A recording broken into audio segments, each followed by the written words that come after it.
ladies and gentlemen. Welcome to the Married at First Sight All-Star Panel. I'm Glenn, along with August Love Story. How you guys doing today? Our We are good. Half of us, anyways, waiting on the other half to walk back in the room. no, just I got a half too, so our half's not here. So I guess the better half showed up today, right? No, I'm still, let me stop. Now we're gonna talk about Married at First Sight. This past episode of Married at First Sight, we saw a lot of things transpire. We saw a lot of people true colors of who they are and what they were, and who they continue to be show out this week on Married at First Sight. Dr. Pepper came by to give the people a visit, right? Dr. Pepper came by and gave everyone a visit this week. So we're going to talk a little bit about Dr. Pepper. We're going to talk a little bit about these 10 participants Married at First Sight. And we're going to dig in a little bit. So make sure you leave your questions and chats in the comment section. And let's get this party started. Let's start with this couple here, which is kind of pretty much low key all season. Lindy and Miguel. What are your thoughts on Lindy and Miguel from this past episode of Married at First Sight when they met with Dr. Pepper? I'm trying to find my notes. I didn't. I didn't have much. While she looking for her notes, I didn't have much about them. I'm glad they're not talking about the 8 weeks anymore, and they're kind of like moving into another gear of their relationship. Miguel telling her he loves her. I think that's a right foot forward, but I don't know, man. It just seems feels off, but I like the progression that they're making. But just something feels like it's missing right there with them. I guess probably like it feels like they're just like gonna overlook the outbursts and like, okay, we're cool. We didn't see any resolve from that. I think that might be what it That's probably is. what it is. Um, I like that he didn't become judgmental during the conversation that they had about her upbringing. Um, he didn't pull a Mitch and be like, "What?" about anything, or that's weird. Like he was actually like asking questions and things of that nature. But I did enjoy seeing them go to the house of Puerto Rico and looking like her being able to learn things because they can't go to Puerto Rico that day, but being able to learn a little bit more about why he is the person that he is and all of those things. Yeah, as I mentioned, they're low key. I'm glad they were able to. He was able to share some of his past. I like the fact that Miguel opened up a little bit. You know, he opened up last time. He talked about him not being able to speak Spanish when he went down back to Puerto Rico. But you know, even he opened up the part about him not being liked in New York and kids not like people didn't like him and how people thought he was a. He didn't say weird, but they didn't really embrace him because of that. Me and Jackie tried to figure out what part of New York was he living in where you didn't have other Hispanics and Puerto Ricans around you. So we figured like he had to be in a totally different part of New York. But I think for him to say "I love you" was big because as Tommy mentioned, it was for him. It was like I'm gonna wait 8 weeks. I'm gonna ride this whole thing out. I'm gonna wait, and for something has changed. Either her explosive attitude is that much really detrimental, and he's scared, or she got some good and made him change his mind. You know, we don't know which one it is, but she made my man say change his mind and tell him I love you. But Dr. Pepper really didn't have any much for them neither. Just to embrace each other, to love each other, to have an open mind.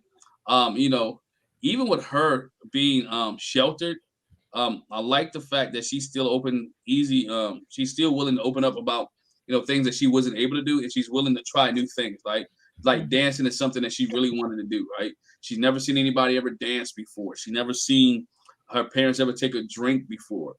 She never seen other things. So to me, when I look at Lindy, sometimes I think a lot of this is just for experience. See, what can I do? I haven't experienced a lot of things, and so I can check. We talk about Mitch checking stuff off the box. She like, you know what? Check it off box. I'm married. Check off box. I'm on TV. Check it on the box. I got a man who really loves me, who cares about me. Again, those type of aspects. One thing that's weird, not weird, but hasn't really come up anymore. The insurance thing situation hasn't come up anymore, and her student loans and their finances. Finances in general hasn't came up, and I know that's one of the things his sister was worried about. We've seen a lot of other people talk about finances. We've seen Stasha Stasha and Mitch talk about. I mean, Stasha and Nate talk about finances. We even saw shoot, Justin and Alexis a little bit talk about finances. But really, when it came to Miguel and Lindy, you really never heard too much about finances with them. I'm just curious, just wondering if that will ever come back up again with the insurance. And maybe he figured, you know what, I put her on my insurance, I better love her because I can't take her off no time soon unless we get divorced. So, that's true. So Well, open enrollment. Yeah, they open got enrollment. married. Didn't they get married? They got married at the top of this year. Yes, I believe. Yeah, because it was February. So yeah, he would have to do it for almost a year because November is usually open enrollment. But I agree with you about the list of things. I don't want to say that she's just checking off boxes, but she's making sure while she has this opportunity with this person that's willing to do these things with her, she's going to maximize it to the best of her abilities. Like, I never went dancing. I'm going dancing with my husband. Mm-hmm. And I'm going to drink some wine and I'm going to do this and I'm going to do that. And we're going to have a blast. I can't remember. Where's Lindy from? Is it Indiana?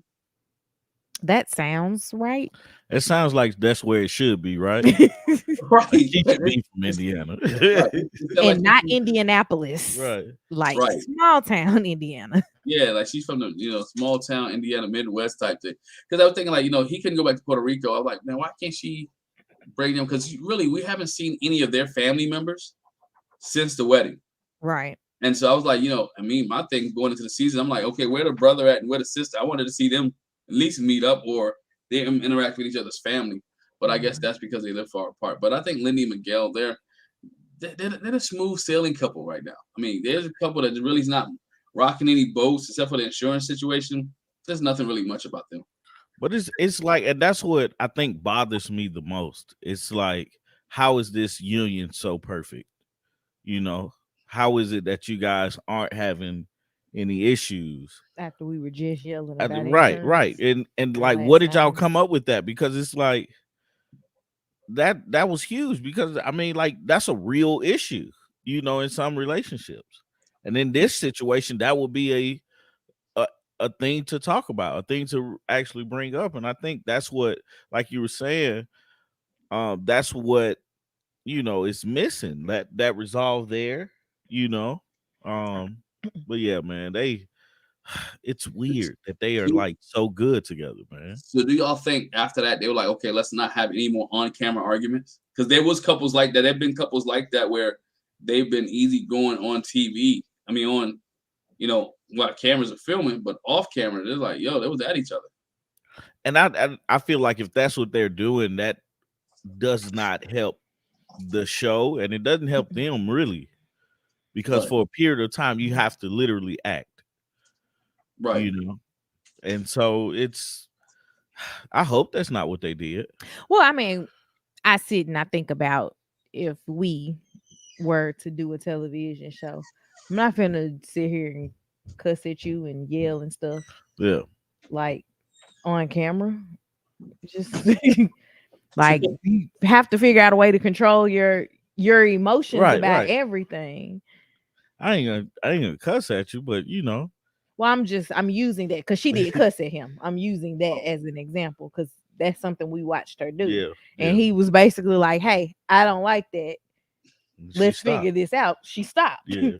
But like, I wouldn't be exerting my my energy to do that on TV, because at the ending of it, I don't want some little lady in the grocery store mad at me because I talk crazy to my husband. I'm married at first sight.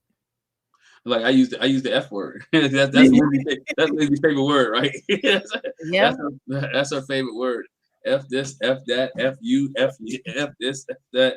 Man. That's what she likes to do. So we'll see. So we got the easy couple out the way, right? Yeah. Easy couple out the way.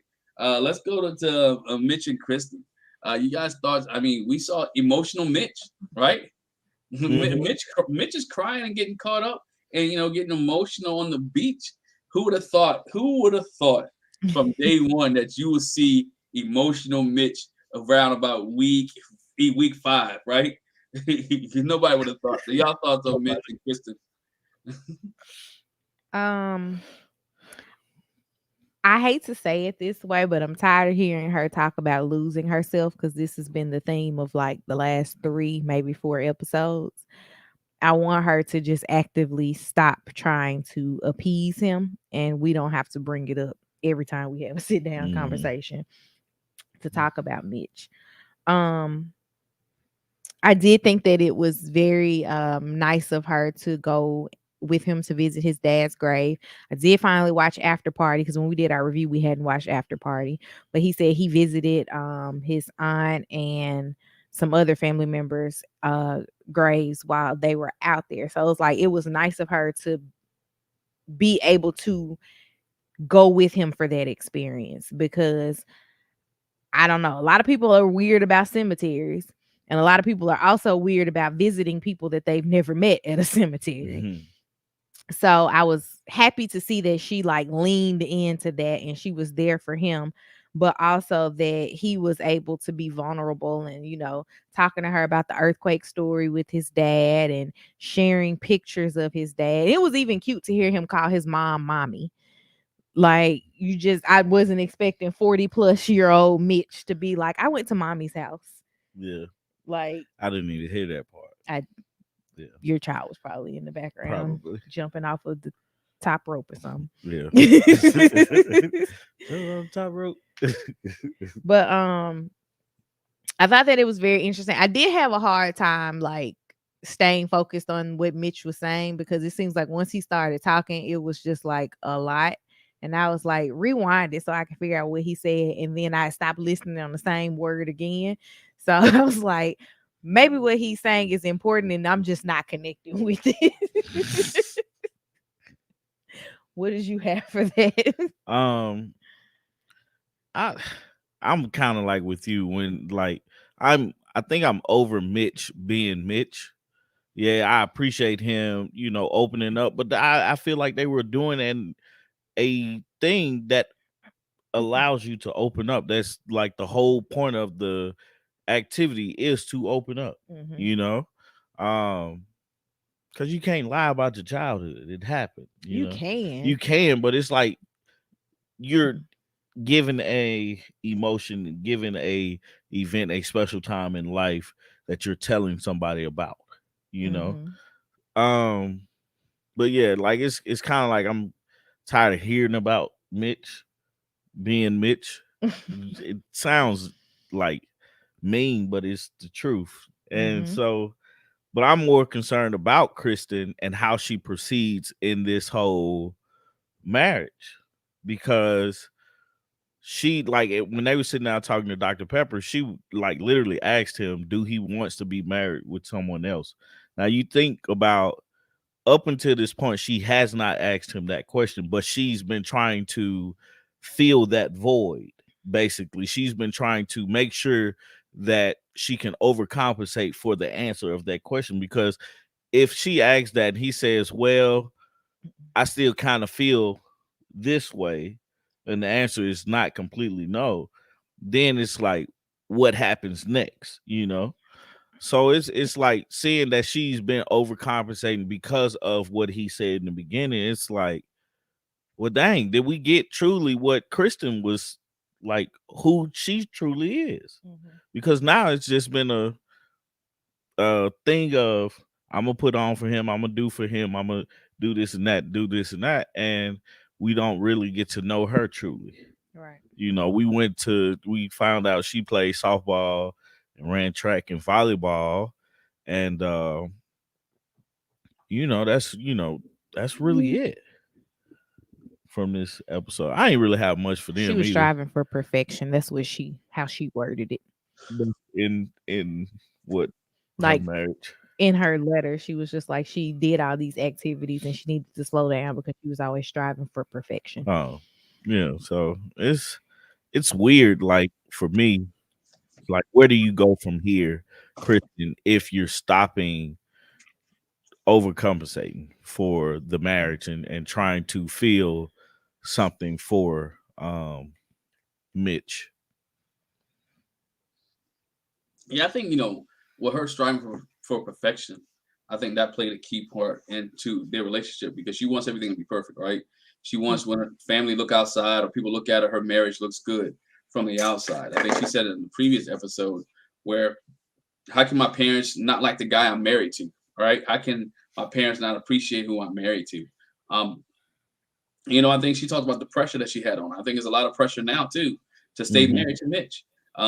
She did like each other and she appreciated the fact that he's grown from day one. I think she said in one of her vignettes, I think I'm finally released my anger from Mitch. I'm finally not mad at him anymore from the first week or from my honeymoon anymore. So she released some of the anger, but she still wanted to know, where does Mitch still think about her? Is he still attracted to her?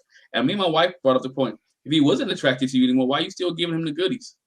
Why are you still sleeping with him if he's not attracted to you? You think that's gonna make him attracted to you? Why did you start? Because he said he wasn't attracted to her before they had sex. Right. So why did you start? So it's that thing with her, and then with Mitch, it was good to see him open up, but it was kind of confusing with his letter because he started to doing the Back to the Future situation. Then he went back to this, and you tell your future self this, and well, I don't want to mess up the time warp if I tell you too much of this here. To me, it's like, yo, you're doing too much. You're doing just a little too much. Very Mitchy. Yeah, a little doing too much. But again, to see the emotional side of him when they was on the beach and her giving him support, like I said, she's not going anywhere. She has a husband. She's satisfied. Unless Mitch steps out on her, I don't think she's going anywhere. I think she's content with Mitch and Mitch content with her, and they're gonna work together. And I think Dr. Pepper told him, look, just embrace each other. Don't lose yourself in Mitch, but find who you are and continue to be who you are. And he's gonna have to accept that. And Mitch is telling her, look, be you. I'm fine with you being you. I want you to be you. So just be you. I think that was one of the key parts there that, hey, Mitch, be you. Mm-hmm. Jack, hey. Good to see you. Hey, Jackie. My stomach's full. I'm about to say that. Itis kicking in, huh? For me, I think it was good to hear Mitch's letter to his younger self, even though I was like, bro, nothing irritates me more than somebody that just can't be straightforward. I was like, I'm not gonna give too much details. I don't want to corrupt the timeline. I was like, bro, can you really? It's not like you're gonna bury the letter for somebody to find it. How would your younger self in the past find something for the future? But anyway, I was like, just get on with the letter. But it was good to hear his letter to his younger self, and also the picture thing, and just hear about his childhood. And I feel like I could kind of imagine that's how his childhood was anyway. That he lacked discipline, like his mom just kind of let them just do any old thing. He looked like that type of person. That's why, like Dr. Pepper said, he has a problem with control. Mm-hmm. You don't want nobody to control him because his mother had no control. I could see him being that little kid running around the grocery store. And she's like, Mitchie, come back. But he stayed with I think he said he lived with his dad. And he did for us sadly, dads aren't as choose your words carefully now. Again, dads aren't as come here, sit down, be still. Absolutely. They're just like, as long as he ain't break nothing. Yeah. Yeah. Is it not? I completely disagree. Okay. Completely and wholeheartedly. Sure. I have literally come home when my husband was with the kids and he was asleep on the couch, but they were up. Tommy, we'd have had this conversation. We was having this conversation. I was coming. Look, we was having. If they're in my house, all the sharp objects are put away. Right. All the electric things are put in the outlets. All the cabinets have children locked on it. The baby gate is up. Why can't I take a nap? Yeah. Can I just share? It sounds like they covered. No, this why you can't take it down. Because I grew up like that. All the sharp things were put away. All the electrical out covered. But me and my brother mixed baby powder, coffee, water, soap, Ain't nothing sharp about it. Ain't nothing electric about it. We was in there making concoctions. That because your dad was a scientist. No. And I literally got in my eyes. That's why you got to watch kids. They're not going to get into. They're going to get into it. If I take a nap and they wake up, we all take a nap. We all lay down together. No, that's a trick. And then they get up before I do, you know. That's the thing. It's like we all could be watching a movie and somebody falls asleep. Right. Lily is so bad, she'll come put cover on you. See? Like if it's me falling asleep or if it's Tommy falling asleep, like she'll come and she'll pull the cover up on you and give you a kiss, and then she'll go in her room. Right. Right. Now, my daughters have done that to me, put covers on me. Or Absolutely. try to wake me up like, we're going upstairs. Absolutely. And then they just sit there and cut the lights off. Absolutely. But, But yeah, it was good to see the him share and really see why there are two extremes. Like we said, she was always the one striving for perfection, and he was like, she said it was no room for error. He was like, oh, it was room for all the errors in the world when I grew up. But I wanted Mitch to kind of at least tell us how he got into the environmental side. Something in your childhood made you become the environmentalist that you are. Because we saw the long flowing hair. Seemed like he was a little bit of hippie on the, Let me know how did you get into this environmental toughness or way to lifestyle? Mhm.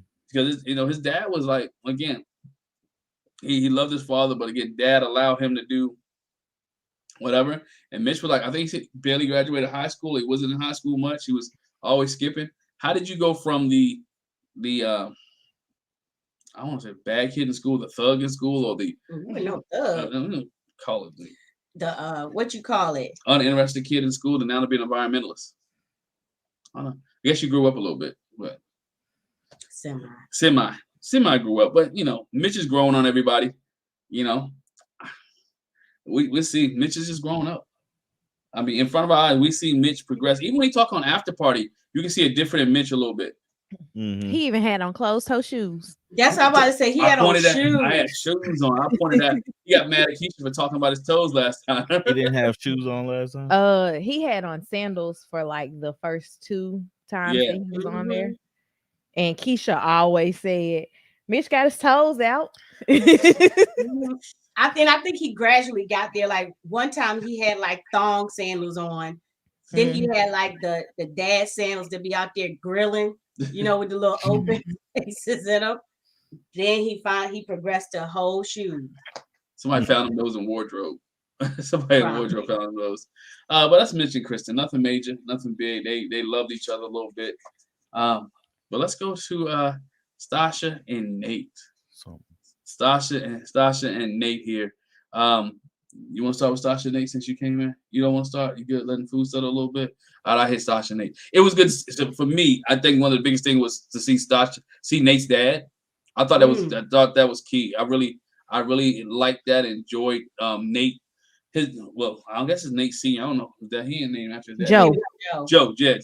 Good to see Joe show emotion to Nate and Nate to see his dad cry. It was good to see him embrace a little bit. Now you can really understand where Nate came from. And Nate made it. My dad's from the South. He was a farmer. Then he left the farm and went to the military. And he went from having to get up, work on the farm to go to the military. So dad really didn't have time to, do anything else, show emotion. And then when your wife leave you with these kids to raise, I mean, like I think somebody said in one of you guys said it, we both can't be there crying. She left. So what am I supposed to do as a man? I'm gonna take care of my kids. I'm gonna take care of my kids the best way I know how. And I think it was good to see that. I think it was good for Stasha to see that side of Nate and his dad interact, because she can realize and see, you know what? I understand why Nate doesn't share as much as he does, or I understand why Nate doesn't verbalize as much as he does, because his dad doesn't. And this is the way he grew up. So Nate has to continue to learn how to be more verbal with her so she can become more comfortable with him. And I think when the more he talks and the more he opens up, the more comfortable she's gonna become. And I think she's looking at Nate like, you know what? He's daddy potential. She ready for them babies. The only thing I want to add is I think Nate's friends and family, they told her that about him. But she's getting to see it more firsthand in the interaction between him and his dad.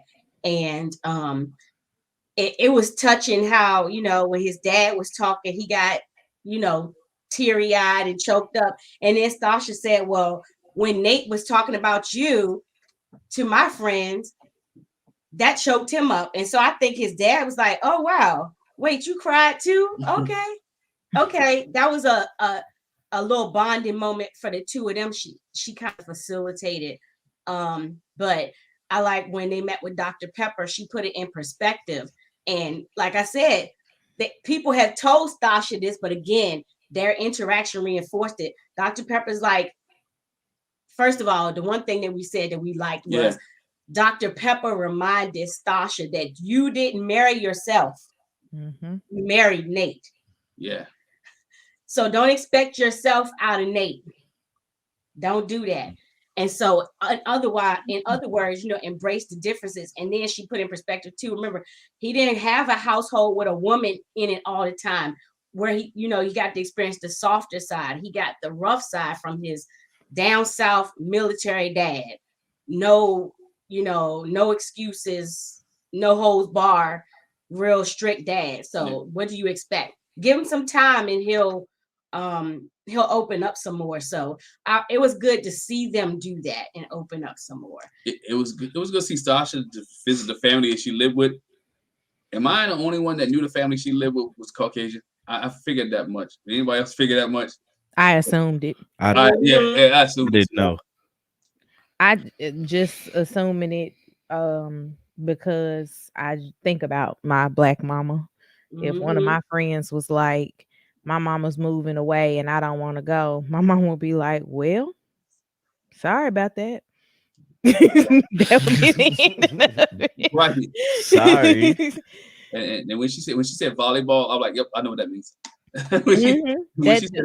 When she said volleyball, yep, I know who she lived with. But I mean, I liked how the way they took care of her though. And I think that was cool. Oh yeah. What was his name? Papa Minto. Yeah, Papa Minto. When he said for the guy to come in and introduce himself instead of honking the horn and her coming out, I was like, you're not going outside. And if you think you're going outside, you ain't going nowhere. I did appreciate that for him. I did find it interesting. That's something Tommy and I talked about, was where was the man in her life, like in her mom's life, that he was the one that had to say that her senior year. Like she had a stepdad because it was her mom and her stepdad moving to whatever other city it was. So that was just really interesting. One of the things that stuck out to me was Dr. Pepper told them that when they're having tough discussions, they need to hold hands. I was like, that sounds real good in theory, but I don't see that happening in practice, at least not in my relationship.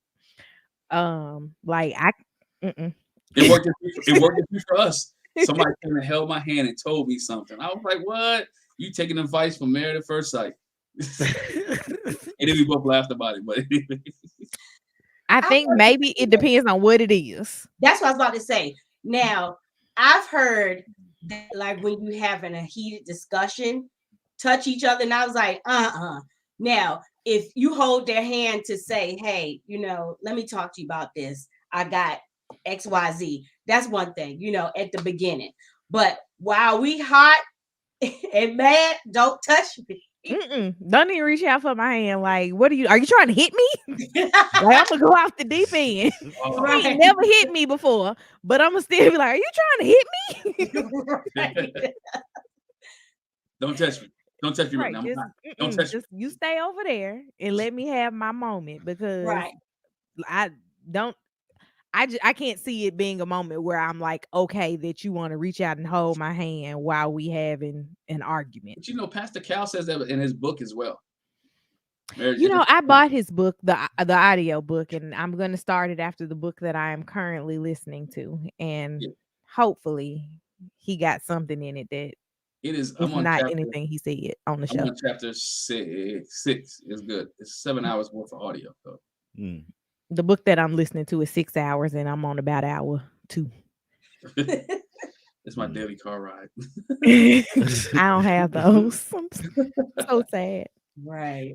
But yeah, the holding hands thing stuck out to me, and then just basically Dr. Pepper telling Stasha she didn't marry herself because that hasn't clicked to Stasha yet that Nate is a different person and he does not have her timeline. Like it's just not the same. Well, it's like understanding where Stasha is coming from. Like, you know, her like yes, what Dr. Pepper told her, hey, Nate is is different from you. You didn't marry yourself, right? But Stasha is like, she's like, I'm 37. How is she? 37? 37. 37. I gotta get these babies in me, you know, before it's too late. And I think that's one big thing that's really like speeding up this process for her. She already understands that it's a fast process, right? And she even said like she likes to move fast because she knows she likes, she knows she wants, but she doesn't know how to translate that into I want to go at your pace. You know, I Because she want to, don't. yeah, because she doesn't have to. Because a lot of times the men are the ones that want to go faster, you know.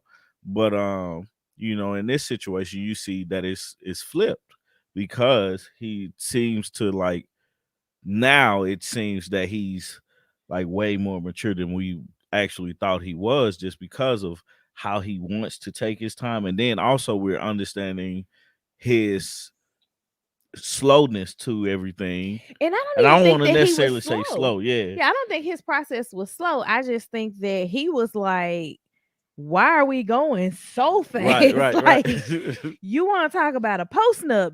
Am I sure I know how to spell your last A name? posting up and kids all in the same conversation. Like, it was really accelerated. And he's just like, hey, do you like tequila? Yeah.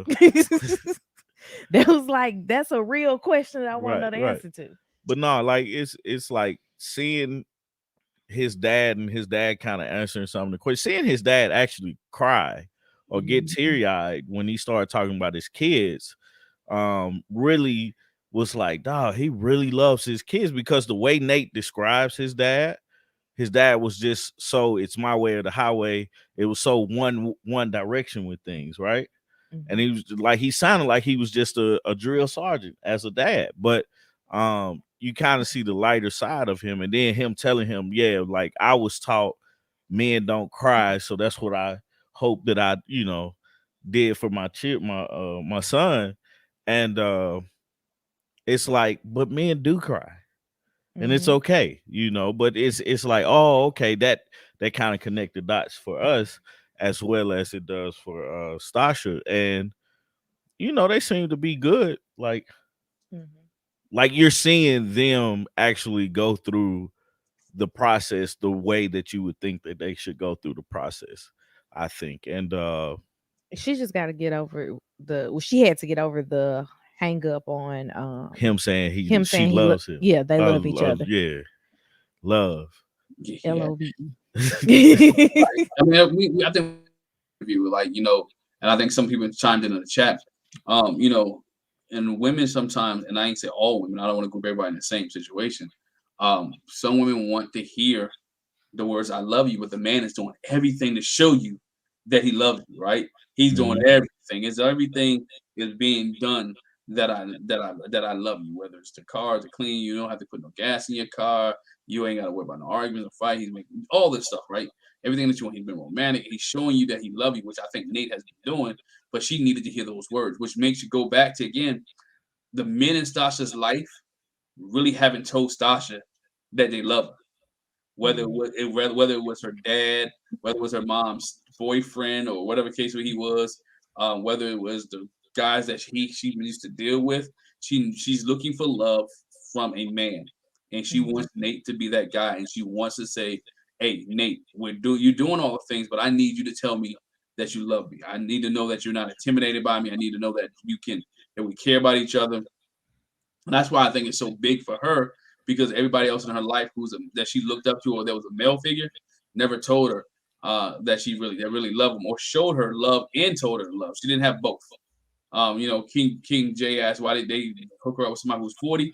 I think because the guy, a 40-year-old guy who's messing with Stasha, I think he's intimidated by her. He may not have the financial that she had, and most 40-year-old guys probably already got kids. Yeah. Yeah. and they're very rare. I don't think have they ever done that with Married at First Sight. They haven't put anybody on here No. that already had kids. So Yeah, we just got our first divorce person with Eric. with Eric, right? And I was gonna say, I think Nate, what was her name? The other Nate, Sheila. yeah, Sheila and Nate. Like, he didn't have a kid. It was his brother and he raised him. But yeah, no kids.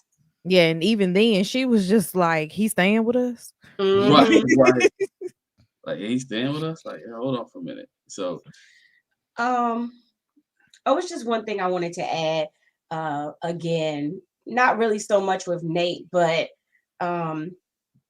I like what his dad said. I think Tommy just mentioned this. His thing was what got him teary was taking care of his kids, and it just was relevant to how society is. You know, he was like, he would get commended for taking care of his kids, and he was like, what else am I supposed to be? What else am I supposed to do? They're my kids. He was like, you know, so like it's hard to say thank you because that's what I'm supposed to do. And because it's so rare to see single fathers.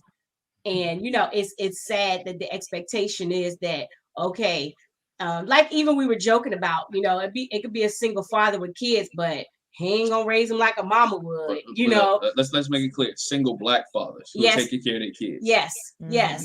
Because you see other people, okay, but this was a single black father who was taking care of his kids, and people were asking him. No, they wasn't asking him. They was like, "Wow, you're doing a good job," and he was like, "What else am I supposed to do?" It was saying wow because they don't see it much. I know. That's really sad because that's not the expectation. And that's what I'm saying. Yeah, that's the sad part. That's not the expectation. And even though you said it's, you know, it's other races and ethnicities that it may be single fathers, but like that pool is small, and it's even smaller for single black fathers. And so while I'm there, I know he probably would never see this, but that's why I want to give a special shout out to my cousin Ebony, because I had a cousin that did that. His wife passed away the day before their baby was the day after. Well, I thought it was the day after. It's actually the same day. My blood cousin, his wife, died the same day they delivered her baby. Had his baby girl since day one by himself. She's 20 something now. Yeah. But he raised her for about half of her life by himself. So shout out to the single black dads out there raising their kids. Yeah, we have a friend. Shout out to the dads, man. That too. Shout out to the dads. We got a friend who's had his daughter since she was 2 and she's 17 now. Yeah. So, and he got married to my friend like 2 weeks after we got married. So they've been married for 6 years now. So she's been in a 2-parent household for the last 6 years, but the first 10 were just her and her dad. Yeah, that's how my cousin was too. I think my little cousin, she was about 10 or so when he got remarried. Yeah. You know, that is a sad state of affairs. I see somebody in the chat talking about Nate's mom. You know, and it might be a cultural thing. So it may not been able where he was stationed at, whether it's Korean, Germany, or whatever the case may be. It may be a cultural thing why his mom didn't want him. Because again, it's not kids with an African American man in military situations in different places. They can't stay. Maybe she had a pit culture over family. So hopefully Nate tells that story one day, and hopefully Nate will be healed by that, by him sharing his story. But it's but his dad did a good job. Kept him out of most part, kept him out of trouble. Except for he's throwing rocks at houses and stuff, breaking windows and things. But that's the life of that's the life of a military kid. I was a military kid, and there's a lot of things that we did on. I know a lot of things I did on military bases. My parents still don't know about that we got away throwing rocks, breaking windows, breaking into houses, doing things like that. Breaking into houses. I was about to say the same thing. Oh Jay. Man, is it past the statute of limitations? That's what I'm about to say. I didn't tell you. I did not say what army base, did I?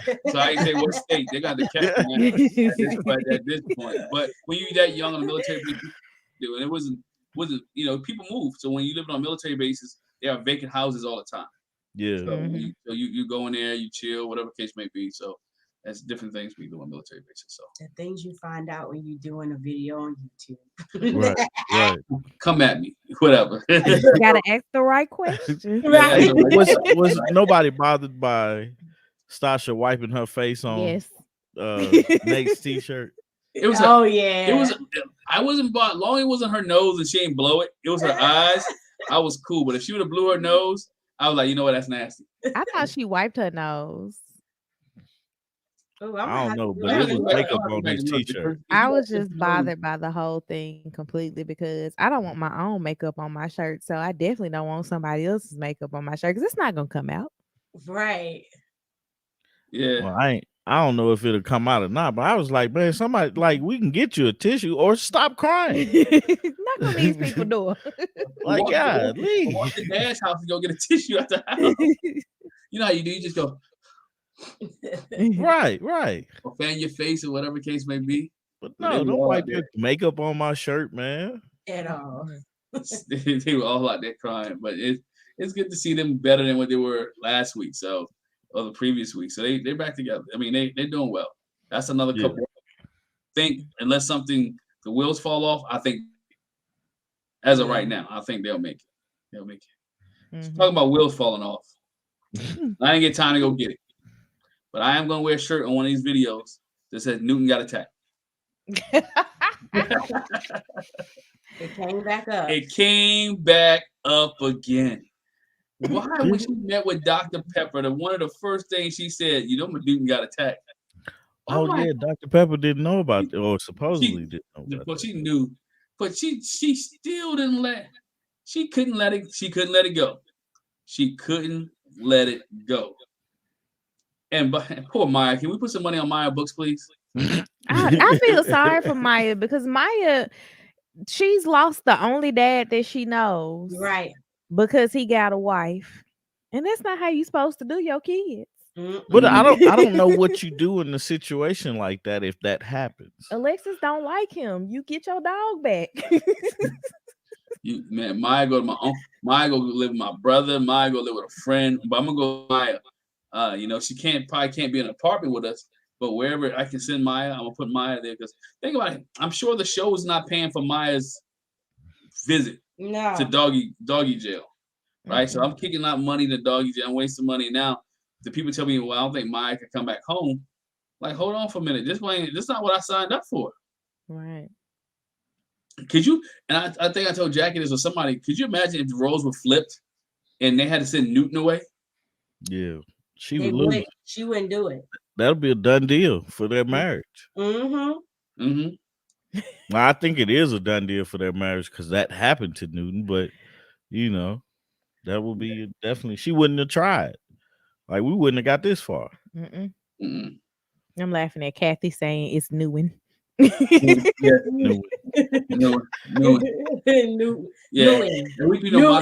did get Maya back.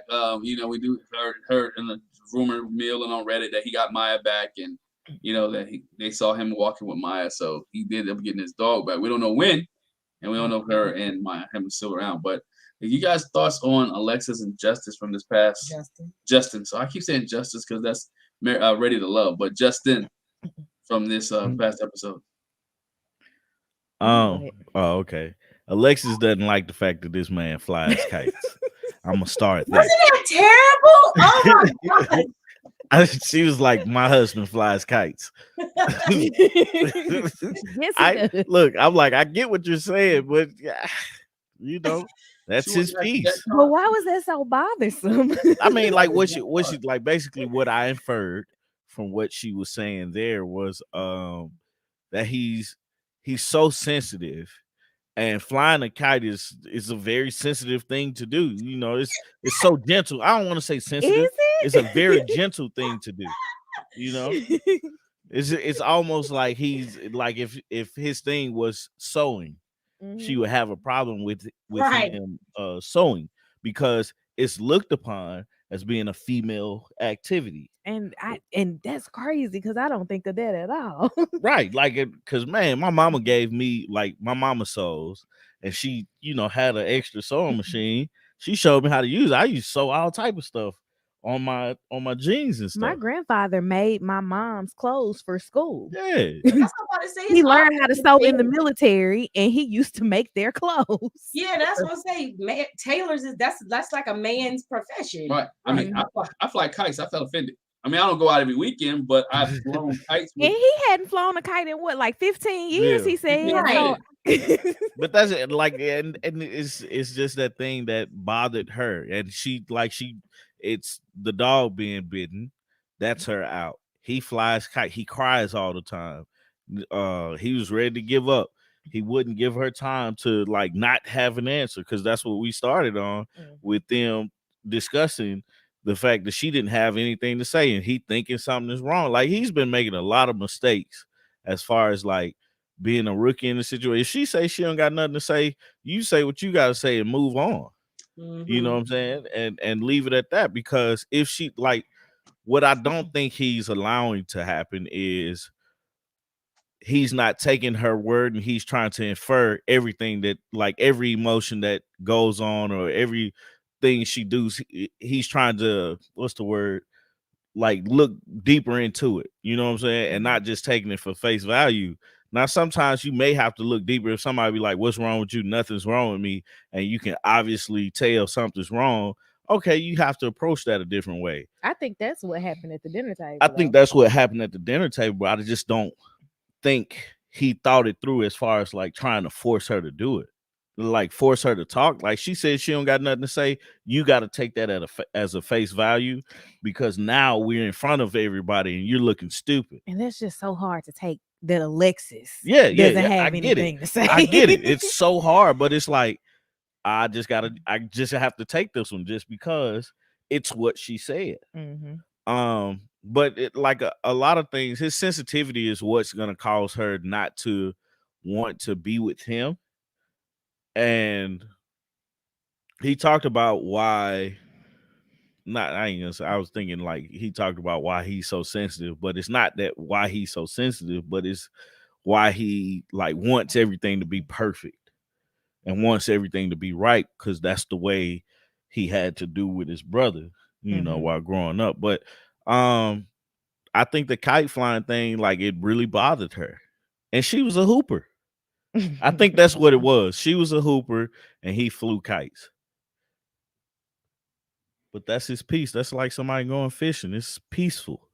I equated it to not necessarily fishing, but like when I can get to the beach, I like just sitting there watching the waves crash into the sand. Yeah.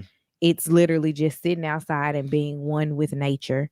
He just also is using a kite, being guided by nature.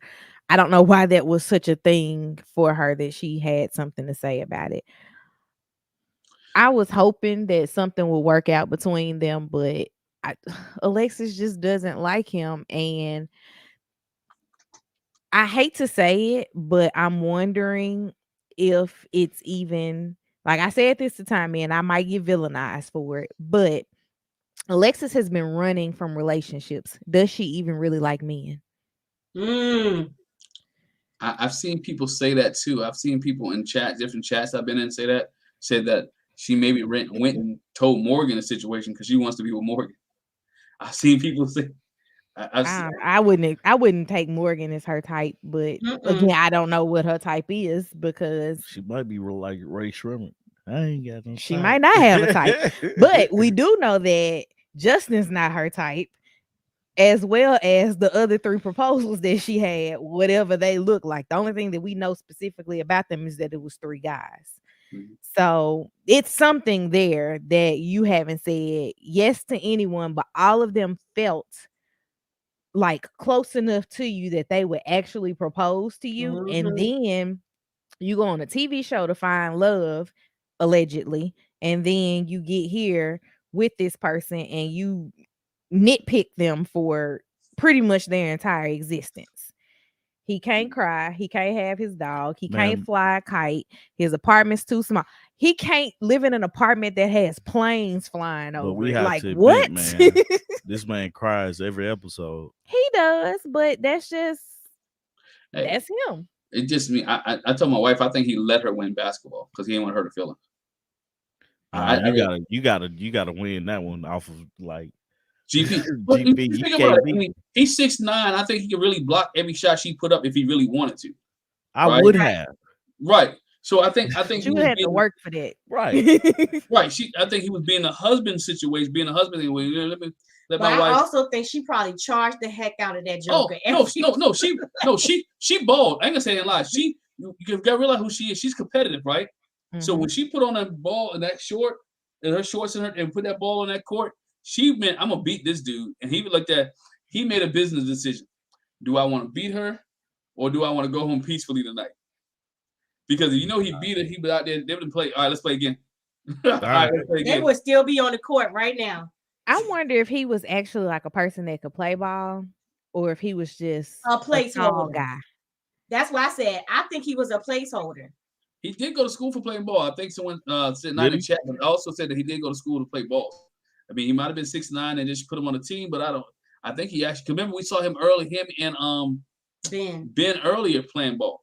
But truth be Binh told, beat him. Ben beat him too. So maybe Justin isn't that great at basketball. He just Maybe. a tall guy. Like my stepdad is like he played college basketball, and he actually played in the senior Olympics playing basketball. He's like, some people are just tall and they can't handle the ball, but you put them on your team because they can reach out and block a shot, or other people are intimidated by them Yep, because they're so their big. hands up. Yeah. You know, Deborah made a good point. We just know Alexa's been engaged 3 times. You never said about men. I thought she did, but you know what? She does use the word person and people. Like I've been engaged to, or I was proposed to by 3 people, but somebody else does that too on the show. I can't remember who it is, but somebody else doesn't say. It might be so. I mean, you never. Morgan. Nah, you never know.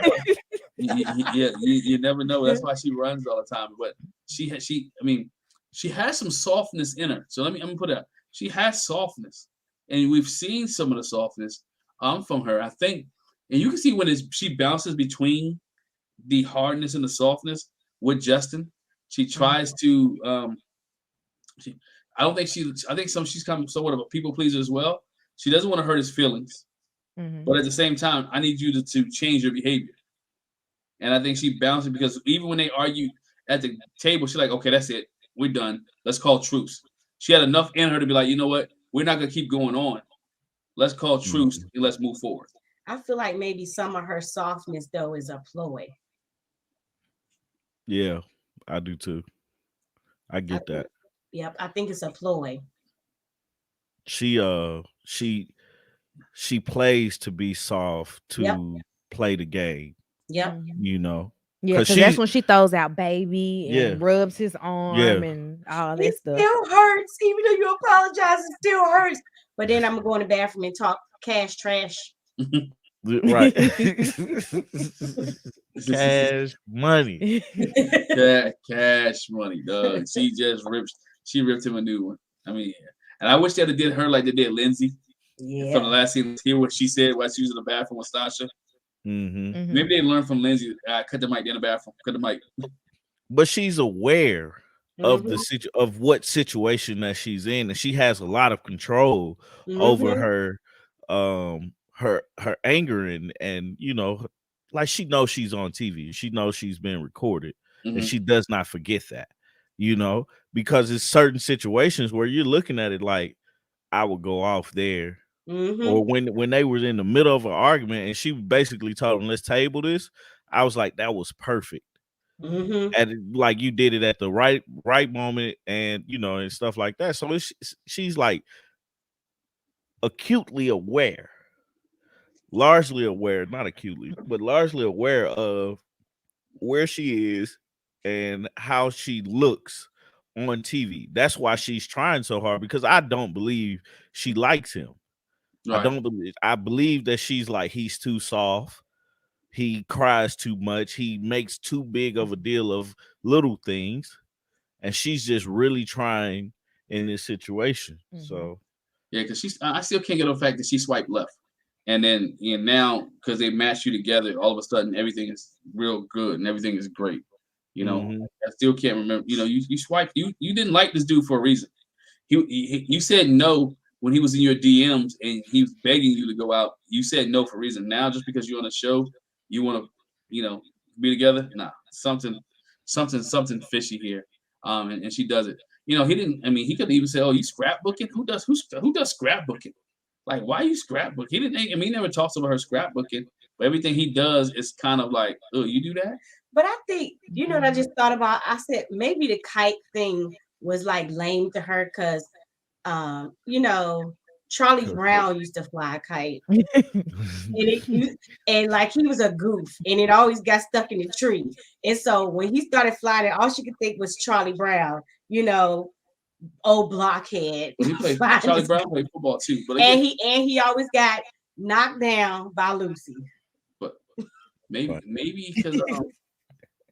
because in where she grew up and maybe in the hood, people didn't fly kites. I don't know. Ain't no parks. Yeah, people didn't fly kites, man. Like no. Nah, like no. Like I don't know. Maybe in California, it's different. But in the South, we didn't really like. I remember in elementary school, we had a kite day. Once or twice throughout my whole elementary career. But nah, I can't say that I've personally fly kites all the time, but I just it's those little things. Yeah. She's just picking at, okay, I'm gonna take this one, put it in my pocket. Maya and Maya bit my dog, put that one in my pocket. Newton. Yeah. Okay. She's just picking these things out and just putting them in her pocket and watch the reunion's gonna come up and be like his dog bit my dog. That's gonna be the biggest thing. And that was one of the reasons why I couldn't do X, Y, and Z. I really couldn't get into it and stuff like that. So I can't trust you. Yeah, but we'll see. Right, I'm gonna leave and go out of town, and you can watch Newton, but I still can't trust you. Let's put him in a doggy hotel. I don't want to get stuck on the kites too much, but I said this to you too. I said it goes to show how little experience and life experience to me that Alexis has, that she would pigeonhole him because he flies kites. Because I was like, they have whole kite festivals in China, Big Red Dragon, and I know that from what's the name of that cartoon the kids used to watch? Caillou? No, Little Einstein. Little Einstein. Yeah, they have big kite festivals. So I was like, she must not know that sometimes kites is a really big thing. It's not just because he's soft. Because I see people in the chat talking about that too. People in Cali fly kites in Central Park. Yeah. So to me, that showed her lack of maybe life experience. She only knows this little part of the world. Yeah, she knows her own little part of the world. But then again, it also shows how small-minded we can be about a situation as well. Because like for me, I'm looking at it from a standpoint of, it's just another hobby that he has. Like, because I'm a guy that has hobbies, right? And one of the weirdest ones I have is my drone. For a lot of people don't get into drones, but flying a drone is similar to flying a kite, but it's just a remote and a camera. And so you're conscious of people watching you because they can hear it and stuff like that, but it's just another hobby. So I don't know. That's a good point, Tommy. What if he had gone drone flying instead of flying a kite? Knowing Alexis, she still probably would have had a problem. Oh, he flies drones. I don't know. You gotta put it in perspective. It could be worse. He could be dressing up like Miguel and do Dungeons and Dragons. Right. Well, she would eat that up, okay? Right. Dungeons and Dragons is a hobby, and cosplay is big now, which is a hobby, right? Which is a hobby. What if he was dressed up like an ogre or something and went out there? What would you imagine? That bear costume was enough. She nitpicking because he don't say, "Oh, you be hanging out with your boys playing flag football. Why you out with all these dudes?" You know what I'm saying? So he supports. He supports. So I'm sure she ain't stopped playing flag football or all the other stuff that she was doing, but he's supporting her. Support me flying kite. This is the way I relax. This is the way I don't jump down your throat. Allow me to do this. Okay. All right, so I'm saying the train wreck for last. Who else we got? Oh, Y'all didn't go through everybody? we already did Stasha and Nate. Didn't y'all do Miguel and Lindy? We did Miguel and Lindy. Mhm. We did Mitch and We did Kristen. Mitch and Kristen.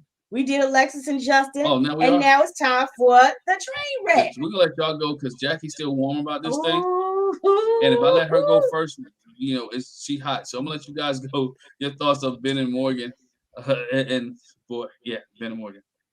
Morgan is there so she doesn't get fined. That is literally it.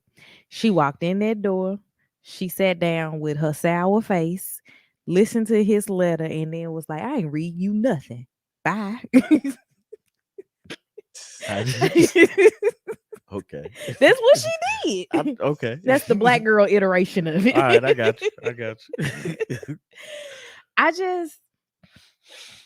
Morgan has a lot of weight on her from something in life. I mean, we obviously know she has daddy issues. I don't know if it's just her daddy or if it's something else, but she has a lot of weight on her from her life, and she's projected a lot of that onto Binh. I know that they said that Binh, like, on After Party, I think Nate said that Binh tells white lies. But he's like, nothing that should get Morgan so upset or as upset as she gets at him. And it doesn't make sense why she is as upset as she is. Like, you're allowing him to control that much of yourself that you sit there with blood boiling while he's talking about everything. Like, she looks like she wants to cry, she wants to scream. And it's just, she got to let some of that stuff go, because it's okay for you not to work out after Married at First Sight. Like, that's a thing. But to let this control your emotions as hard as she does, it's just like, we just been getting mad week after week after week with her. You can go ahead. Oh, you done? Yes. Okay, so first off, I wanted to start by saying I'm Team Binh. Okay. I don't think Binh went into this situation understanding the things that he would have to go through. I don't think he fully. I know he thought, okay, I'm getting married, right? But I don't think he was like all the ins and out of the marriage that he was prepared for. And her pigeonholing, because he was put in a position to where she was like, don't talk to anybody about our situation, but nobody else has the experience that I can talk to about our special situation. So who am I supposed to talk to? First off. Secondly, I have a friend in Justin. Me and Justin have formed this friendship. I understand Justin is going through the same process that I'm going through. Let's talk about this, right? So he talks about his situation with Justin. I totally get that part. When she was like, but you should have just told me that you talked to Justin and what y'all talked about. That's not the point of me talking to Justin about the situation I'm going through. Like, what do you say to her? Hey, I talked to Justin about how you won't shut up and listen. Right. Like, is that what you say to her? Because then she's gonna be like, I do shut up and listen. Right. It's like, you're not doing it now. Right. But I agree with you guys, but I did a whole different video. My thing is with Binh. If Binh promised her that he wouldn't go talk to anybody and he wouldn't talk to Justin, I see you shaking your head. He shouldn't have went and talked to anybody. The problem is not that he talked to Justin. The problem is that he told her that he wasn't going to do it. And so I'm like, okay, if you knew you were going to talk to Justin, if you knew you were going to share, you should have never told the woman who already has trust issues, who already let you kind of get you back in good graces. You should have never said that to her. Even though you're a people pleaser, be who you say you are. And she's not worried about you talking to Justin. She's worried the fact that he lied to her repeatedly. That's her biggest issue. You lied to me because you told me you wasn't going to do it. However, okay, so me, myself personally, if there is something that I cannot commit to that Tommy asks of me, I tell him I will try my best. He knows that means that it's probably not going to happen, but I will tell him that I'm going to try my best. Right. So, Binh, I don't talk to people. I'm going to try my That's best. and that's the novice mindset that I was talking about with Ben. He didn't understand like a lot of things when Right. it came to her asking, because the first thing I would say and her saying, well, don't talk to the people that's in this process with us. Why? Right. Thank Because you. I don't want to look bad. That's the first question I would ask. Ding, ding, ding. You know what I'm saying? Because it's like, She don't want to look bad. if she don't want to look bad, okay, well, I don't have any. That's where the conversation. I don't have anybody to talk to, because what you're doing, like, because I understand it. Like the first 2-3 weeks, he apologizing from something he did on the honeymoon. Mm-hmm. You know, the first 3 days of them knowing each other, he's apologizing for that. So in order to get past that, who do you talk to? If I talk to you about it, you're like, yeah, I'm gonna do this, I'm gonna do X, Y, Z, but you're not allowing me to do that. You're not doing that. You're not holding up your end of the bargain. You know, so now now I'm married to a person that doesn't want to talk to me about anything, doesn't want to like help me grow in this marriage, and doesn't want to grow with me, but they're saying they do, and I'm just stuck. So at that point, I'm making a decision based off of what you're doing and not knowing how to work through it. Like I feel like, yeah, they have access to the experts, but it's different talking to quote unquote a parent versus talking to a sibling, right? So if you look at it in those type of relationships, it's different from him talking to an expert versus talking to one of the other participants, the guys. You don't have to be politically correct with the participants either, right? Because just don't have to. It's like the sibling thing. Like I can just say, "Yo, mama's getting on my nerves" to my brother, but with my mom, I have to I don't want to say I have to sugarcoat things. I don't have to sugarcoat them with my mom, but I wouldn't say that to my mother versus what I would say to my brother. But I think that it was weird that, according to Alexis, who again who is needs the to culprit, like she needs to be quiet. she needs to worry about herself. Man, Like that little girl, worry about yourself. Man. Like according to Alexis on After Party, Morgan wanted him to not talk to the people in the process. Okay, I get that. But the people in the process, I don't have to explain to them how Morgan is. They see how Morgan is. The girls have known Morgan longer than I have, maybe differently, but they've known her longer. And I don't have to explain anything. And for me to be able to have a conversation with Justin, it's a vent session. Like, people have vent sessions all the time. Just don't say things that are going to taint the other person's opinion of your spouse so that they still mad when you're not mad anymore. Right. And I don't know that. What did Ben say? That's We another still thing. don't know. It's like, what did he say that was so bad? Justin said nothing. Justin said nothing. Yeah, Justin said it was nothing. Or whatever it was, Alexis took it and ran back. Mm-hmm. And who knows, it might have been like the telephone tree where she heard something and then exaggerated to Morgan. But again, I agree with you guys, MJ and everybody else in the chat saying, yo, it is Alexis, because Alexis is a cause for their first situation. You know, Ben said you wasn't a nurse, right? And so she went back and told that one. So Alexis keeps running back in their relationship, telling them things, which must, because her and Alexis talk on a regular basis, which Alexis is too involved in their marriage. She is definitely too much. I'm gonna put some of the blame on Alexis. I'm also gonna, first and foremost, I'm putting the blame on Morgan, because I want to go. I think we need to put it in perspective. I think from the jump, before he even got a chance to go talk to somebody, she told him don't talk to nobody. Mm-hmm. She came into it from the beginning like, hey, let's don't talk about us with the other couples. Then that's when he went to talk to Justin about, oh, I thought she was a nurse. She don't have her BSN. Okay, I'm with Artika.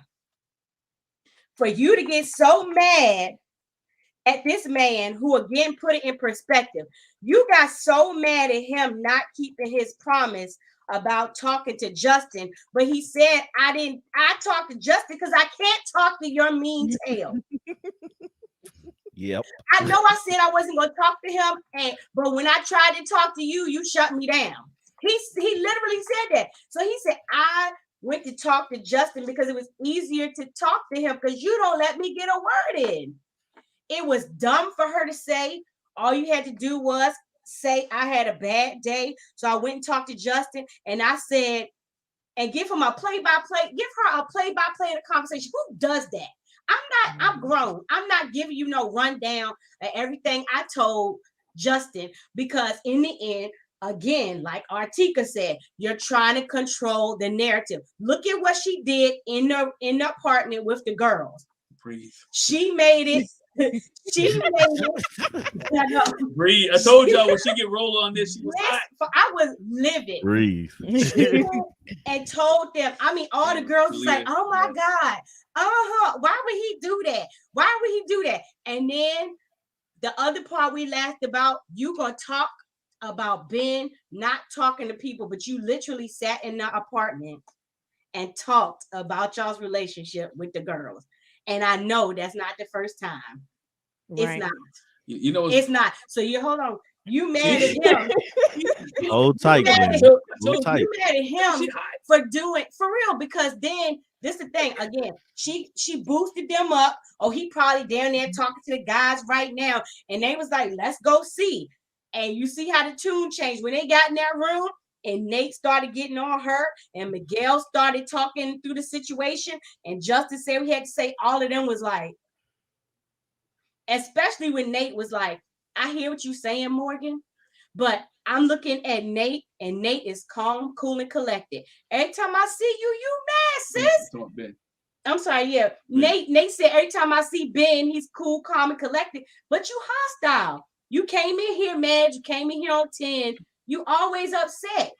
And she had them girls food, and Nate was like, nope, not gonna let it, nope. You came in here ready to rip him a new one every time I see you. He's been consistent. You've been the one with these mood swings. And you know what? I'm semi-done. Semi. Maybe the editing, but what was funny was when she was telling her story, Alexis was sitting over there like, didn't say a word, didn't say anything. Then like, yeah, girl, I know that's right. Or yeah, I know, didn't co-sign anything. But you're the one who told. You're the one who told her. So she's really hearing hearsay from you. And hey man, look, you know what? What was not funny, what was sad, really broke my heart. Binh owned everything. Sure did. When he was finally allowed to talk. Yeah, when he was finally allowed to talk, he owned everything. Which along that point, again, she set them girls up. She told them that Binh never apologized. We heard previously, Binh said, I apologize to everybody. He has. We've seen him apologize.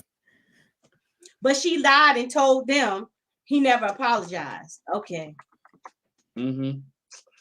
Yeah. The other part that made me mad, and not just because it's on a TV show, because we do this in real life. Dr. Pepper said, I'm not letting Morgan off the hook.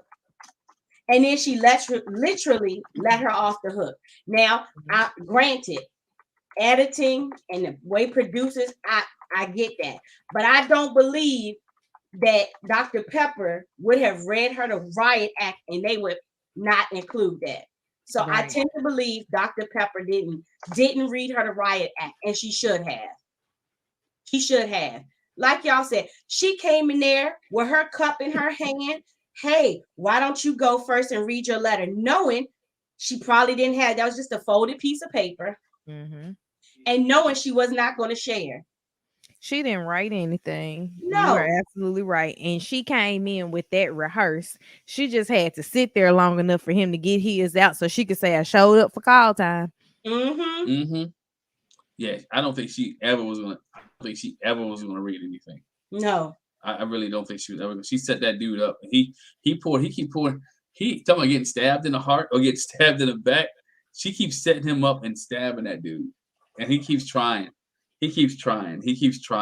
Oh, my favorite part too, when she was like, I took you back, and this is what you do with the clean slate I gave you.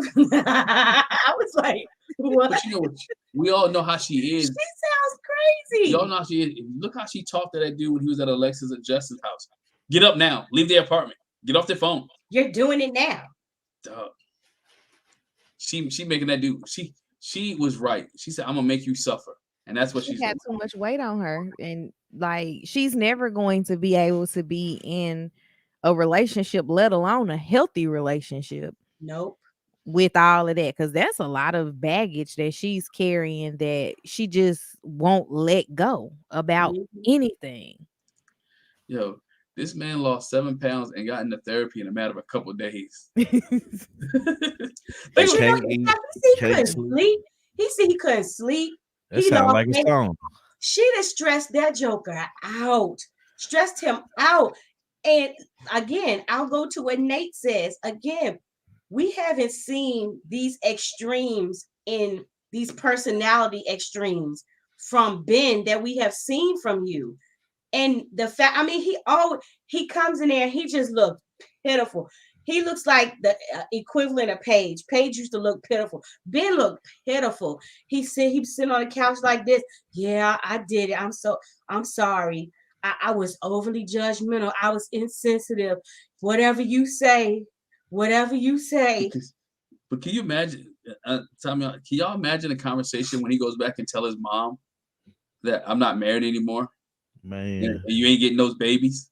Man, that's what I really think he's thinking about. Like, my mom wanted me to have children. She wanted us to have babies. She went to the wedding. She thought it was going to work out. And she still don't look like I know she like, my son no punk. So when I go to him, no punk, my son. When I go to him and don't elbow, don't do that. I'm not co-signing that today. Not here. Not on this. I'm not nope, not co-signing that. You treat my son bad. Nope. I'm done. You done? Not co-signing that. Not today. I wonder if they can get annulments in California. I wonder so. I wonder. We've only had like two, maybe 3 annulments through Married at First Sight history. Mm-hmm. I'm wondering if they can annul the marriage because they should be able to.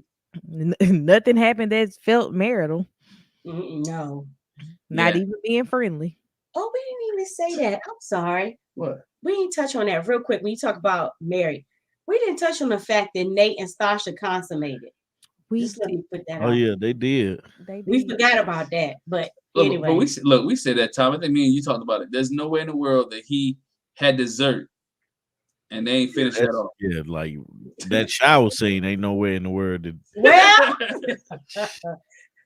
they was just lying to our faces. Yeah. They was just lying. Basically. You just told me a lie to my face and expected me to believe it. He hit that thing day 2. I didn't believe it, but go on with your lies. Right.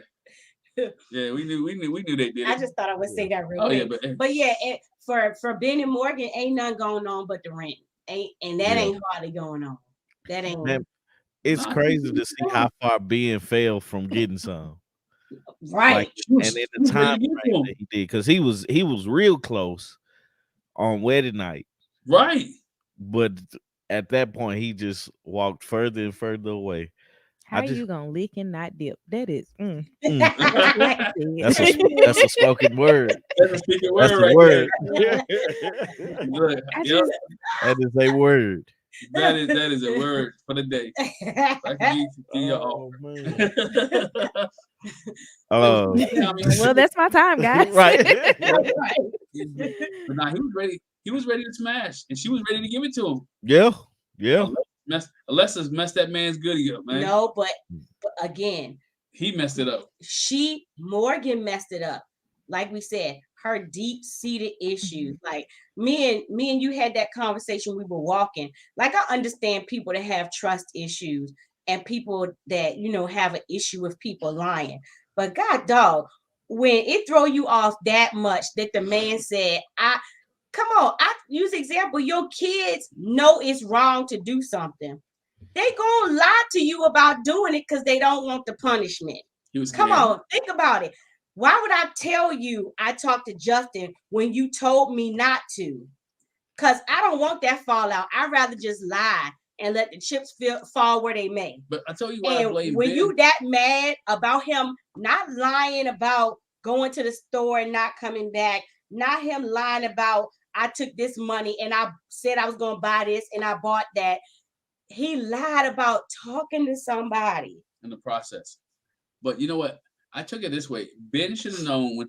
Hey, Tommy, I ask you guys, Artika, Tommy, how many times you let somebody burn you? Once. Yeah. Okay. You let them burn you once, right? So Binh already knew Justin and Alexis burned me. So I'm gonna keep talking to Justin. I'm gonna stop. I'm gonna stop. We had an agreement with Justin that hey, she asked this didn't happen. Right. But Alexis was like, they be talking on speakerphone. Speakerphone. And that's my point. Alexis burned you and Justin burned you. I would have had that conversation with Justin and Alexis on a honeymoon like, dog, don't go to my wife and tell her anything I said. If I talk to you and you can't get your wife to keep her mouth closed, bro, we got a problem. I can't talk to you. I'm talking to you. Thank you. I'm gonna stop talking to you. Well, that's basically what he said on After Party. Justin was like, Binh and I are not as close as we were. Right. I would expect that. He should have cut him off the first time.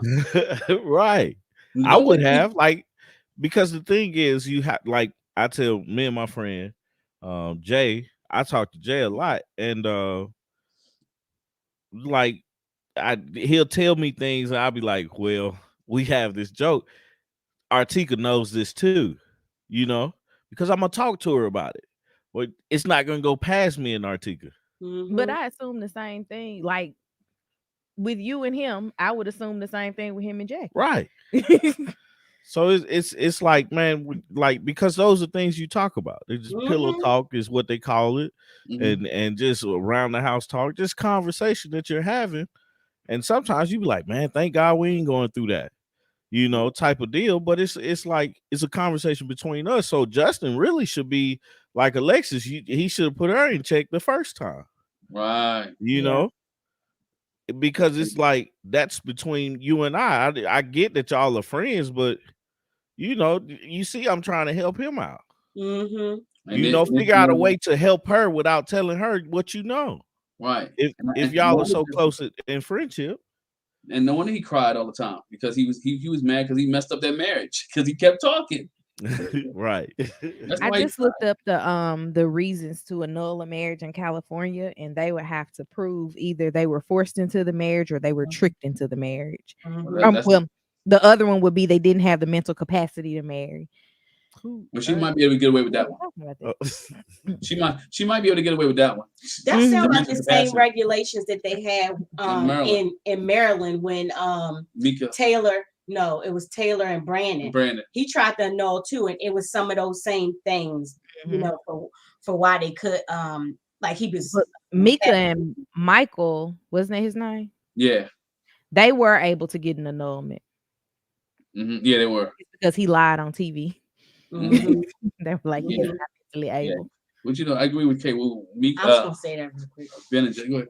Oh, I don't know which comment you're talking about from Kay Wu, but she said the same thing I said too when Morgan was like, he betrayed me. My whole thing was, y'all came in this, y'all don't know each other. You don't even know if he's trustworthy. So how am I so let down? For all I know, that's what you might do. So I don't know you again. I'm not trusting somebody I just met that much because I don't know you. I don't know you. I don't trust you to keep my secrets because I don't know if you're a secret keeper. You know, we've been talking about this for so long. I'm talking about the whole Binh and Morgan situation. I forgot, how did even the BSN situation never come up in the first place? Because she confessed to him that on the application, she put she had a BSN and she didn't. She had one class left. And when he heard that, he thought it meant she wasn't a nurse. Bachelor's. And he assumed the bachelor's was in nursing, but she had an associate's in nursing. Right. And then he didn't know that nursing had an associate's. Right. So he was like, she not a nurse. Exactly. What made you want to tell him that anyway, that you lied on your application? Because they were sharing. Right. That's the thing that she said. I shared my deep secret. She ain't told that joke or nothing. I shared with you her same excuse for not for not sharing the letter. She was like, because I shared some things about myself with you, and you went and told everybody that I lied on my application. Girl, that's not deep. Right. That's like, I'm not off. They ain't gonna kick you off the show for that. I mean, I'm just saying, they ain't gonna make you get none of that money back. Trust me. She is dragging that poor boy, and I feel so bad. I feel so bad. He looks so sad, don't he? Don't he? Oh, Every time she came in the room, his whole demeanor just was. It went. It went just like this. When she walked in, he was like, "No, the wicked witch of the East is here." Yeah, like the devil walked in the room. You were like, oh, right, Lord, why? I mean, if anybody should have had my back, it should have been my husband. He don't know you, and you're not allowing him to get to know you. No, at all, at all. And she can't. I mean, you should have his back. And she hasn't. She doesn't. I mean, that's what marriage is about. We're having each other's back. We all mess up. We all make mistakes. You forgive him and move on. Could you imagine if dude actually would have cheated? Right? Let's say, I mean, I don't think they're gonna stay married. If there's no way in the world. But I mean, it's how sad it is that he still wants to make the relationship work. Pretty sad. But he's a people pleaser. That's sad.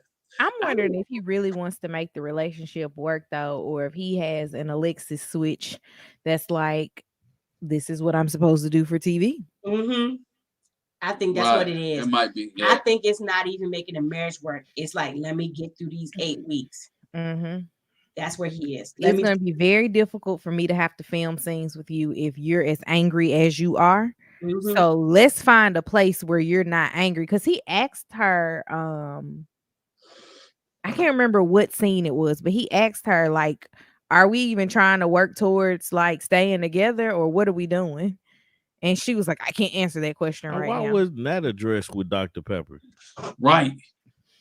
Like, I don't feel like I feel like Dr. Pepper came in and conceded their whole marriage. Was like, okay, I know you guys are gonna say no.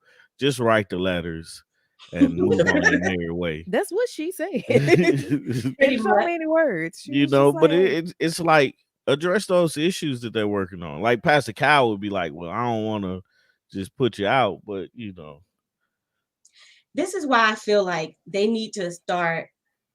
I'm convinced every season we get these participants pushing the envelope. You know what I mean? I think they really need to put in a contract. If we give you a freaking activity, you need to do the activity. You can't move out. You don't have the option, huh? You can't move out. Right. That's what I'm about to say. You don't have the option not to stay there. Every season, somebody do something. I was like, y'all need to put that in the contract. Y'all need to put that in there too. Zach started that from DC. Right. Zach was the first person to be like, you know what, do something. It'd be everything. So you're in the process, but you don't want to do, every season somebody is picking one. So it shouldn't have been an option. Just like they did that with Christina and Henry. When they were trying to have a conversation, and Christina was like, look, I don't know what you want me to do. And the producer was like, say this, say that. They should have stopped filming right there. Say, no, you're not walking out this apartment until you do what Dr. Pepper said. Sorry.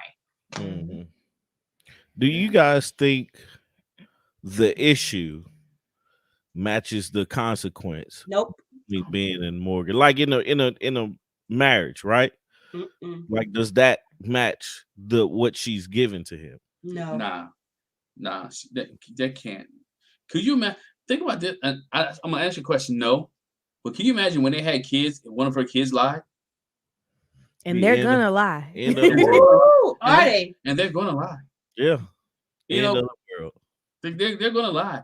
So, cause you can't be mad at little Johnny. Well, yeah, you can't be mad at little Johnny for 18 years because he lied. Because he lied when he was 2. Because he lied with his 2. You broke your trade. You told me you didn't. That's peak level line right there at 2. Right. Johnny, you told me you didn't eat the cookie. Johnny, you told me you didn't do anything in your diaper, but I smell you. Like, what are you gonna do? That's crazy. Yeah, that's wild. I absolutely do not feel that the level of her anger. That's why we were saying she's got some very, very, very deep rooted issues because that's just not good. You know, somebody brought in here, Jennifer. I want to laugh at you real quick. She's like, man, Ben didn't even get no birthday sex. Right. He got a cupcake. He got a cupcake. He didn't get no birthday sex. Happy birthday. Happy Now birthday. when it's his birthday every year, he gotta be like, well, I got married however many years ago Yeah. yesterday. Right. I hope this doesn't ruin his outlook of marriage and everything, because like I just don't feel like he was given a fair shot from the beginning, even though like when he make mistakes, because that's the thing about marriage. You have to be able to forgive a person and forget what a person did and move on, you know, from it, because at this point you have made the decision to be with this person. And if the small things is what gets you over the hill, over the top, wait till you get to the big things, because they're coming.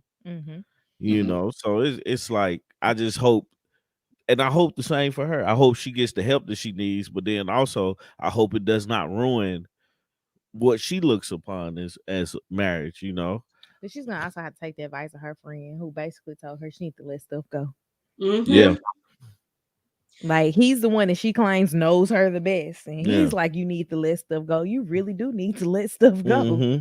Right. Because it's like she set herself up for him to fail, because don't talk to the people that's going through this situation, but you can talk to other people. But those other people, I wrote in my notes a few weeks ago, their advice is not like, it's kind of like you got to take it with a grain of salt, because they don't know what you're going through.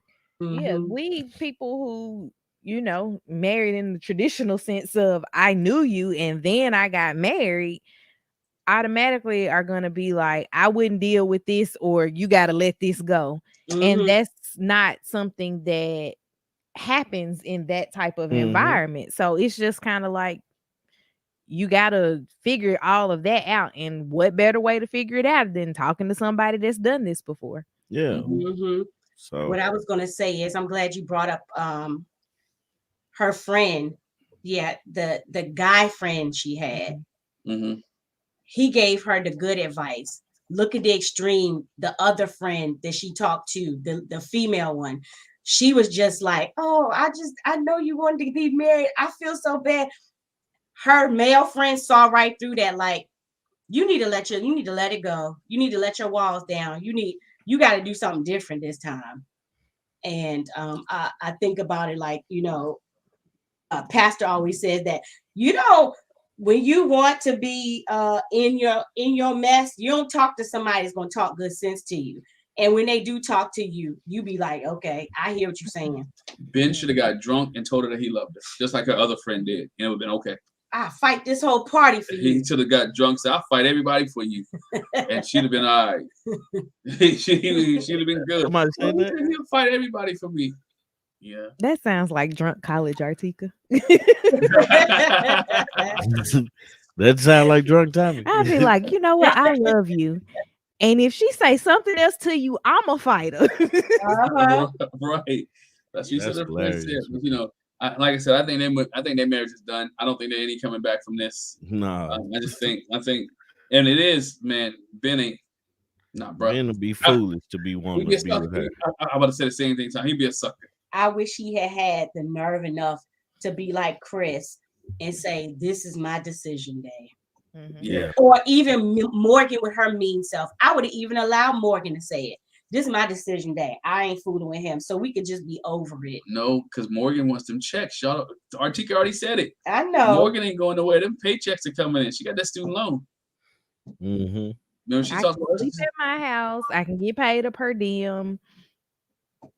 The dollars and cents align. Yeah, I go to work, you know, and I'm taking what takes too long. But man, but it's these couples here. It is. Yeah. We're 5 weeks in, and it looks like one couple's already doomed, and one couple's doomed. And we got 4 to go, and I don't know. Those four look good right now, except for Justin and Alexis. The other 3 look like they're pretty solid. Justin and Alexis look a little. Depends on how Newton goes. It depends on how their relationship goes. So we'll see how that goes. Tommy Artika, closing thoughts. Your closing thoughts on this past episode of Married at First Sight. I'll let you close with the thoughts. My thoughts on this. I will say this: this season does not feel like it's as long as last season, especially. Mhm. Like I'm really into it. I'm really interested in the couples, and it's not so much of a, oh, I know they're not gonna be together. I know they're not gonna be together. You know what I'm saying? And then, hopefully, like I'm still surprised or still like on the wave of who's gonna stay together, who's not, and seeing if people are gonna work out. So I think this is a much better season than the last, I want to say last two seasons, Mhm. Married at First Sight. But I'm really enjoying it. Yeah, go check out our channel. I built a buffet. That video's fire. Yeah, it's nice. Good music to it. Good Yeah. cinematography. He was working hard on that video. Yeah, I was. I was. What else? The podcast coming out Wednesday. Um, check out what else we got. The our review. It's on our channel now, so go check that out. Go subscribe, like, share, comment everywhere. Like this video. Make sure you guys like this video. Subscribe to Talisa Ray's channel. Tell Talisa Ray happy birthday because Yes. it just passed. Did it? Yeah, Yeah. I I was thought it was like, in it's August. Virgo season. She She's celebrates celebrating She celebrated the whole Virgo. Oh, so it's not Oh, Virgo season no more? No, it is until the 22nd. I think she said. Oh, we'll No, tell her Mhm. happy birthday. Happy, Chloe, I happy. think Chloe, Yeah. happy birthday. Her birthday is like today or tomorrow. One of those. Yeah, Chloe's is Chloe. today. Y'all tell Yeah. Chloe's happy birthday and go look at her channel, check her channel out and subscribe, share and like her stuff. Jack and Glenn, subscribe and like their stuff too. So yeah. Yeah. That's it. I got nothing. Oh, okay. Jackie, you got anything? I give it to you. You good? I think I've had You enough. calm now? No. You're not calm? You still warm? I'm glad. Look, Morgan needs to get off this show because every time we talk about Morgan and Ben, Jackie get warm and it takes a minute to bring her back It down. does. As K Wu said, Kalita said, hey, you got to make sure she takes a breath. Woosah for a minute. Right. Woosah. All right, woosah. But now, once again, make sure you hit the subscribe button, the bell notification on everybody's channel. Thank you guys for coming into the chat, for chopping it up with us and talking about Married at First Sight. I agree with you, Tommy. Last time, I think this last season, it seemed like it dragged on. This season, you know what? It's moving at a good pace right now, and we'll see. I like to see more experts, but we'll see when it comes out. Oh yeah, that is something that I didn't say. I am interested to see what role Devon Franklin is going to have because we still haven't seen him yet. Right. Right. Because the Dr. P is going to be on the next one. But yeah, we haven't And seen Dr. him. Pia had already been on once too Right. because she did that outdoor activity with them. Uh-huh. Yeah. Oh, I'm gonna answer a question. I would have signed up for this show a couple years ago. I mean, if I hadn't been married or going on 21 years, I think I would have signed up for Married at First Sight. I think I could do it. I think I could have did it. At 27 years old, I was not married, and the answer would be no. I was also a person who was like, I'm not doing dating apps because I ain't got time. Like, if I can't meet the person organically, then nah, we not gonna be together. I couldn't do dating apps. I did try out for the real world, so. The most that I've done is that Steve Harvey's radio show. I did a blind date for them. Y'all need to see that video. Yeah, it's on. Y'all Google, like, you search on YouTube. My name is Steve Harvey Morning Show. You'll find the video of the date. But I didn't even sign myself up for that. Like, my cousin signed me up and then called me and told me, and then the producer called me like the next day. Wow. Yeah. Wow. I would probably be this age to sign up. You would be a Mitch. I'm 35. That's what I'm saying. But you would be a Mitch, like you would be the old guy doing it. I don't think that's the old guy doing it. Like Miguel is 36. Compared to the 27-year-olds, they just haven't found anybody. You would be the old guy. Nah, if I ain't found nobody by like 32, 33, that's when I'll be like, yeah, I'll You'd have been Nate for this. Yeah. But Nate's 34. Yeah. Right there. Okay. I wouldn't have been the old guy. Sure. I've been the seasoned guy. Anyway. That's all I got. Right. But that being said, ladies and gentlemen, thanks for watching. Make sure you check us out again next week. Same bad time, same bad channel. Enjoy. Have a great week. Enjoy yourself. And hey, Married at First Sight this Wednesday. Gonna be a little bit explosive. Supposed to be the sex episode, so we'll see. Yep. We'll see how that works out and see if any romance can happen. We know what's gonna happen. Ain't no romance with Binh and Morgan. I tell you that much. Nah. None. Yeah. Like them days are over for him. Them days are over. Man. Grand opening, grand closing. You guys have a great night. Bye. Bye, y'all. Bye, y'all. Peace. Where you go?